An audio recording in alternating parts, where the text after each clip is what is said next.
2026 ഫെബ്രുവരി അവസാനം മുതൽ ഇതുവരെ എത്തി നിൽക്കുന്ന അമേരിക്കൻ ഇറാൻ യുദ്ധത്തിൽ അമേരിക്കയ്ക്കുണ്ടായ നാശനഷ്ടങ്ങളുടെ കണക്കൊന്ന് പരിശോധിക്കാം. സ്വന്തം രാജ്യത്തിന് ഒരു നേട്ടവുമില്ലാതെ ലോക സമ്പദ് വ്യവസ്ഥയെ തകിടം മറിച്ച അമേരിക്കൻ ഇറാൻ യുദ്ധം ഇസ്രായേലിന് വേണ്ടി മാത്രമാണെന്ന് അറിഞ്ഞിട്ടും മൗനം ഭജിക്കുന്ന ലോകരാജ്യങ്ങളെ ഓർത്ത് ലജ്ജ തോന്നുന്നു. ഈ യുദ്ധത്തിൽ അമേരിക്ക നേടിയത് എന്താണ്?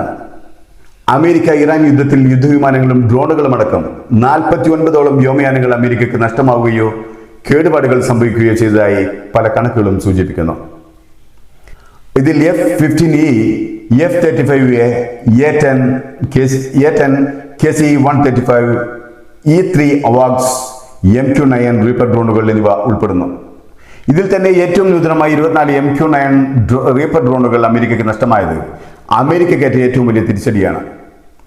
ജൂൺ 9-10 കാലയളവിൽ ഒരു അമേരിക്കൻ അപ്പാച്ചെ ഹെലികോപ്റ്റർ ഇറാനുമായി ബന്ധപ്പെട്ട ഏറ്റുമുട്ടലിൽ തകർന്നതായി റിപ്പോർട്ടുണ്ട്. അതിന് പിന്നാലെയാണ് അമേരിക്ക ഇറാനിൽ പുതിയ ആക്രമണങ്ങളും നടത്തിയത്. അമേരിക്കയുടെ യുദ്ധക്കപ്പലുകൾക്ക് നേരെ ഇറാൻ പലതവണ ആക്രമണം നടത്തിയിട്ടുണ്ട്. എന്നാൽ അതിലൊന്നും കാര്യമായ നാശനഷ്ടങ്ങൾ ഉണ്ടായതായി അമേരിക്ക സമ്മതിക്കുന്നില്ല.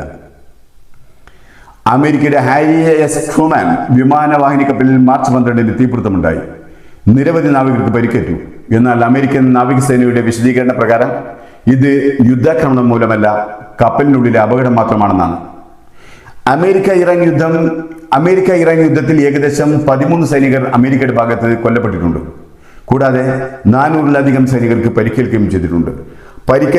പരിക്കേറ്റവരിൽ പലർക്കും മസ്തിഷ്കാഘാതം പോലുള്ള ഗുരുതരമായ അസുഖങ്ങളുമുണ്ട്.